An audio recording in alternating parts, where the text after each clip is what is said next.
Yeah, sure.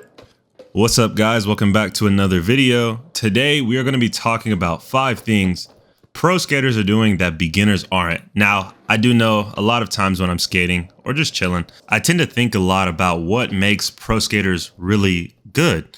Of course, they've been skating their whole life. Of course, they have great technique, almost perfect. But really the underlying causes of what makes a pro skater a pro skater. So stick around until the end. You may pick up something that you didn't think about before, and hopefully together we can become better skaters. All right, let's get into number 1. So for number 1, I have skating with fear. Now, anyone who has stepped on a board with 4 wheels on it knows that it's a scary thing. You don't have to jump down a 6 stair. You don't have to do a nollie crook down a handrail to know that skateboarding is scary. There's fear involved. And for someone new to skateboarding, they may think that pros have no fear when they're doing these huge sets. That's not true. These pros do have fear. They feel it in their bodies, but they just flow with it.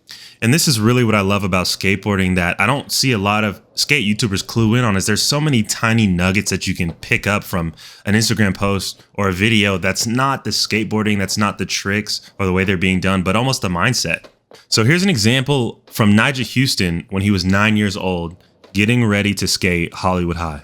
In this post, he's talking about a skate trip he took a long time ago to Southern California. And he says, "I knew all the rails I wanted to hit, and Hollywood High was at the top of that list. It ended up being our last stop on the way home. I knew I had the skills to hit the 16, but I was scared. Even my dad was scared for me and questioning if I should do it, which never happened because he was always trying to get me to send the biggest stuff." Now, this is a 9-year-old we're talking about, having the wits about him to think, hey, I'm scared, but I have the skills to do this. And that's what sets pro skaters apart from amateurs. Here's a quick clip for good measure of Milton Martinez talking about him being scared when trying to kickflip into the car wash. The kickflip was working and I was trying and I was running out of it, but I was too scared on my mind to commit, because the one that I break my leg, it was like pretty gnarly and I was freaking out. But if there was a time to try to go for it, it was that one. Pro skaters and good skaters in general have something where they can push through that barrier. They can push through that mental block that is holding them back from just going for it. Kristen Ulmer has a great book called The Art of Fear that talks about this mindset. And it's great because it's a perspective of an extreme sports athlete. She's a skier. And she talks about how you're supposed to live with fear. And I would recommend it to anybody that, wants a deeper dive on this phenomenon. All right, number 2. Now, I think this one is super, super important. Mindset wise, when I go out into the streets or the park and I want to get somewhere with my skateboarding, I want to achieve something, I really think about this one a lot. That is, pro skaters are reactive, not proactive. So you have to think about it this way. It's kind of cliche that pro skaters don't wear helmets. Oh, it doesn't look cool. Oh, it doesn't help me. It makes me feel weird. And if you wear a helmet, keep wearing a helmet. If you want to wear a helmet, I'm going to preach helmets because they save lives at the end of the day. But let's break that down. They're not wearing a helmet because they're relying on their body's capability to keep them out of injury. A lot of times you'll see when you go to the park, a new skater is going to be like, and I can catch myself doing this sometimes. I'll be like, hey, was that scary? Hey, how does this feel? Hey, does this trick feel scary when you do it? Pro skaters are not anticipating it being scary. They're not anticipating themselves falling. They're saying, I know my abilities are good enough to do this. I'm going to rely on my abilities. And if I fall, I'll rely on my falling abilities to keep me safe. You see this a lot with smaller or younger kids because they don't even have the world experience to know that something they're doing can hurt them. So they just kind of send it if they're of that nature, and they're not even thinking about getting hurt. That never enters their mind. And that's why these kids get so good so fast, is their body gets used to it. Okay, let's hit it. We hit the ground, get back up. I didn't get hurt. Let's continue. And it just compounds and compounds. For examples of this, you can watch Nakel Smith fall. There's plenty of falling compilations of him on YouTube. And he just, as soon as he falls, you can tell his body goes into a mode where he just snaps back. And he's like, I'm in falling mode now. Now I have to react because I'm not landing my trick. And it's 2 different modes. He sets up and now he's falling. It's 2 different things. Now, this next one is self-explanatory, so there's probably not going to be a real-world example. Number 3 is skating with purpose. Pro skaters have to get paid. Their job is skateboarding. So they're going to go out there to get clips so they can put it into a part, so they can wear their brand, and so they can get endorsements. That's why pro skaters go out and skate the streets.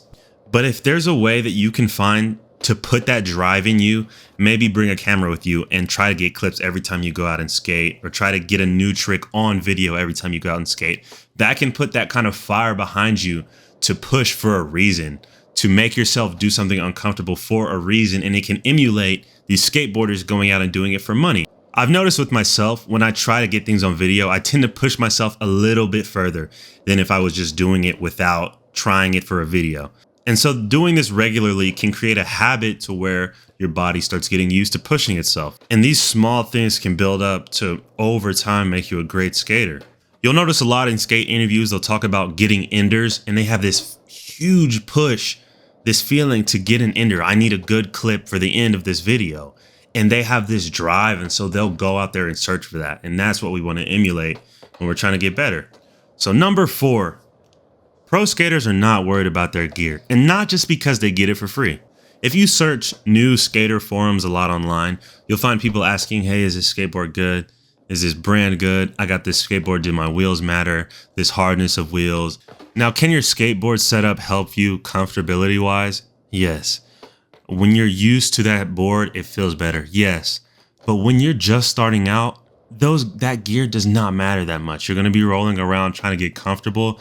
You don't really have to focus on that stuff. And I see a lot of new skaters hyper focus in on this, laser focus in on this. And pro skaters don't do that. At an extreme, I've seen skaters not want to scratch their board, not want to break their board because they didn't want to mess up the graphic underneath. Now, I understand skateboards are not cheap, and this can turn a lot of people off from wanting to push because they don't want to break their board, they don't want to scratch their board, bend it. But the fun from skateboarding is learning, the fun is progressing, and while you progress, you're going to break your board. While you progress, you're going to snap it, you're going to chip it. It's going to happen. So if you can take that, internalize it, and just keep moving, you'll be better for it at the end of the day. Now, number 5, if you've made it this far, number 5 is something I'm excited about because it's something that I've observed and I don't think I've seen anyone ever talk about it. I'm calling it the Skateboarding Trick Arc.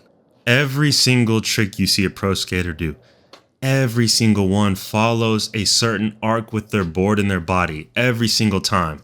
Now, I don't want to get too in depth because I want to make a full video on this phenomenon, but we can take a look at some clips to observe this in real life. Now, before we get into the clips, I know some people may say, well, duh, there's an arc that tricks follow. Duh, the board comes up and goes down. Nah, when I was starting out, I wish I had a diagram like this.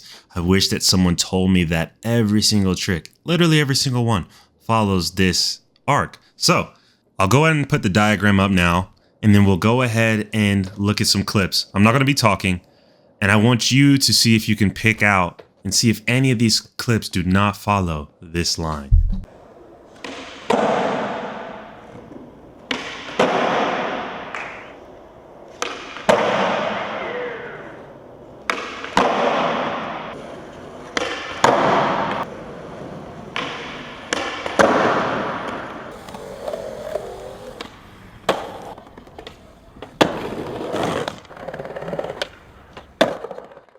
So there's so much I want to go into about this diagram. I also want to compare maybe a newer skater compared to a pro skater and how their body moves and how it relates to the diagram that I created.